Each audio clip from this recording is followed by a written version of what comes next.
বাংলা কবে থেকে পড়া শুরু করবা সেটা বলে দিব, তার আগে একটু বলে নেই। ফেব্রুয়ারি মাসে এসএসসি পরীক্ষা হবে আর এইচএসসি পরীক্ষা হবে এপ্রিল মাসে। এইটা আমাদের তোমাদের এইসব শর্ট সিলেবাস আন্দোলন টান্দোলন ঝামেলার আগে এটা মোটামুটি এই দেশে একটা কালচার ছিল। সো এপ্রিল মাসে আমার এইচএসসি পরীক্ষা, আমি তখন হচ্ছে 1 তারিখে পরীক্ষা। আমি ডিসিশন নিছি 31শে মার্চ আমি বাসা থেকে 7টা সিকিউ লেখা প্র্যাকটিস করে যাব। সো আমি যেহেতু নটরডেম কলেজে ছিলাম, নটরডেমে টেস্টের পরে 5 মাস বন্ধ দেয়, বুঝছো, 5 মাস বন্ধ দেয়। তো এই 5 মাস আমি বাসায় বসে বসে সিলেবাস শেষ করছি, পড়াশোনা করছি।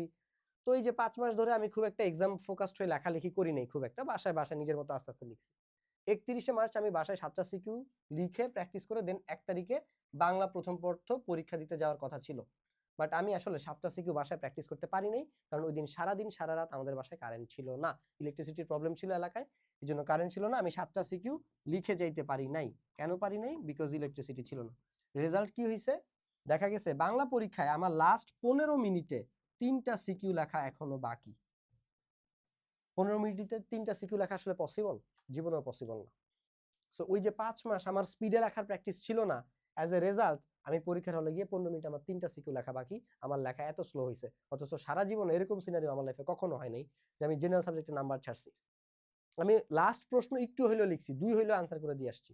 আর সেখানে আমার 15 মিনিটে 3টা সিকিউ অ্যান্সার করতে হবে, আমি সেখানে 7 মার্কস ছেড়ে দিয়ে আসছি। আর ওই 15 মিনিটে যতটুকুও লিখছি কোনো মতে মূল কথা লিখে আমার লেখা শেষ করতে হয়েছে। অ্যাজ এ রেজাল্ট দেখা গেছে যারা বৃত্তি পাইছে এইচএসসিতে তাদের থেকে আমার টোটাল নাম্বার বেশি ছিল কয়েকজনের থেকে, বাট আমার বাংলাতে নাম্বার কম ছিল দেখে আমি স্কলারশিপ পাইনি। This is the thing.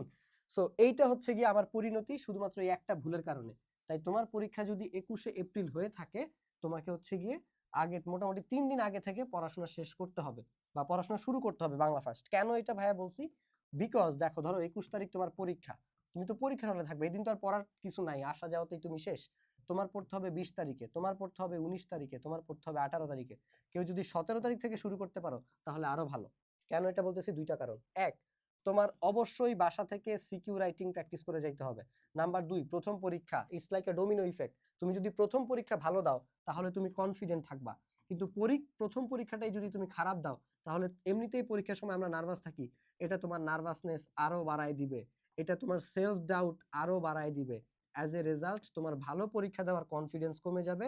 তুমি এই যে নেগেটিভ ইমোশনের কারণে তুমি হচ্ছে গিয়ে পড়ায় মনোযোগ দিতে পারবা না, তুমি উল্টাপাল্টা নেগেটিভ থিঙ্কিং করবা, ওভার থিঙ্কিং বাড়বে।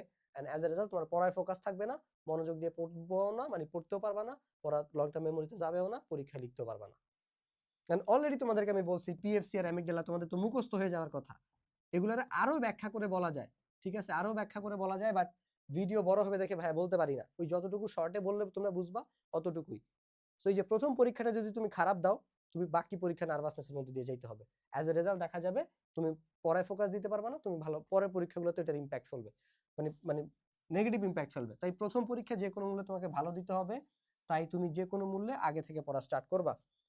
মিনিমাম 17-18 যে কোনো একদিন থেকে হইলেই হয়, বাট আমি ধরে নিলাম এই দিন তুমি তোমার উইকনেস গুলা হচ্ছে গিয়ে ডিল করবা 20 তারিখে।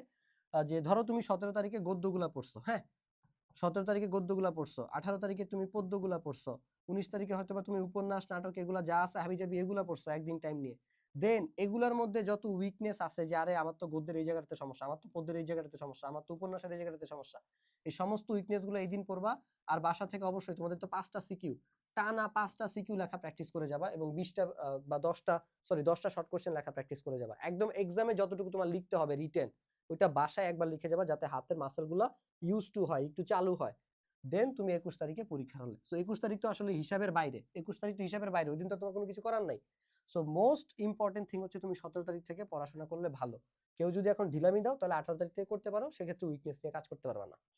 বাট ডেফিনেটলি অবশ্যই অবশ্যই বাসা থেকে 5টা সিকিউ এবং 10টা শর্ট কোশ্চেন লেখা প্র্যাকটিস করে যাবা উইথিন 2.5 ঘন্টা, কারণ এটাই তোমার এক্সাম টাইমে টাইম থাকে। ঠিক আছে, এক্সাম এনভায়রনমেন্টে বাসায় টানা পরীক্ষা দিয়ে দেন হচ্ছে গিয়ে যাবা, যাতে পরীক্ষার হলে তুমি টাইমলি লেখা শেষ করতে পারো। যদি এই কাজটা বাসা থেকে না করে যাও, ভাইয়ার মতো ওইখানে গিয়ে নাম্বার ছেড়ে আসতে হবে, বা লেখা স্লো হওয়ার কারণে লেখা কমপ্লিট করতে পারবা না।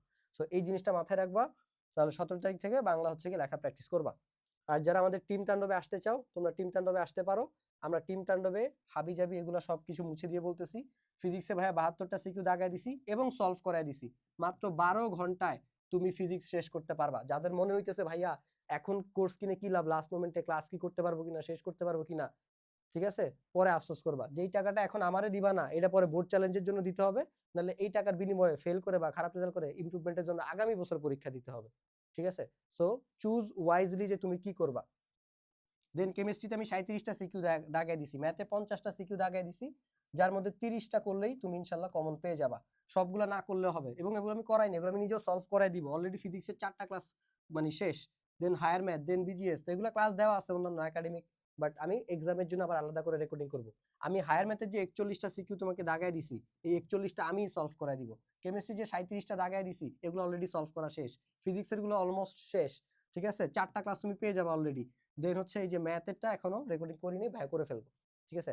এগুলা বলে দিলাম। সো এখন তোমার পরীক্ষার জন্য যেগুলো মোস্ট ইম্পর্টেন্ট, এগুলোই তোমার পড়া উচিত, এবং এগুলোই বারবার পড়ে রিপিটেশনের মাধ্যমে তোমার কনফিডেন্ট হওয়া উচিত, যাতে পরীক্ষায় তুমি কনফিডেন্টলি যাইতে পারো, কনফিডেন্ট হয়ে যাইতে পারো, এবং কনফিডেন্টলি অ্যান্সার করতে পারো। So this is the thing. স্বাভাবিক, তুমি যদি ধরো কমন পাও, পরীক্ষায় যদি তুমি কমন পাও, সেই ক্ষেত্রে তোমার পরীক্ষার হলেও কনফিডেন্সটা বেড়ে যাবে, আমি পারবো, তুমি একটু কম নার্ভাস হবা, ঠিক আছে। This is the thing. So common পাওয়াটা খুবই ইম্পর্টেন্ট। সো আবার কমন পাইলেও অনেকে লিখতে পারে না, কারণ বাসায় আগে থেকে প্র্যাকটিস করে যায়নি, তখন দেখা যায় প্রশ্ন চিনে কিন্তু উত্তর করতে পারে না। সো এরকম যাতে না হয়, তার জন্য তোমার এনাফ বাসা থেকে রিপিটেশন করে যাইতে হবে, আই মিন এনাফ রাইট ওয়েতে তোমাকে প্র্যাকটিস করে যাইতে হবে। তাই দেরি না করে এনরোল করে ফেলো টিম তাণ্ডবে। আশা করতেছি খুব দ্রুত তোমার সাথে টিম তাণ্ডবের ক্লাসে দেখা হবে। সেই পর্যন্ত সবাইকে টাটা।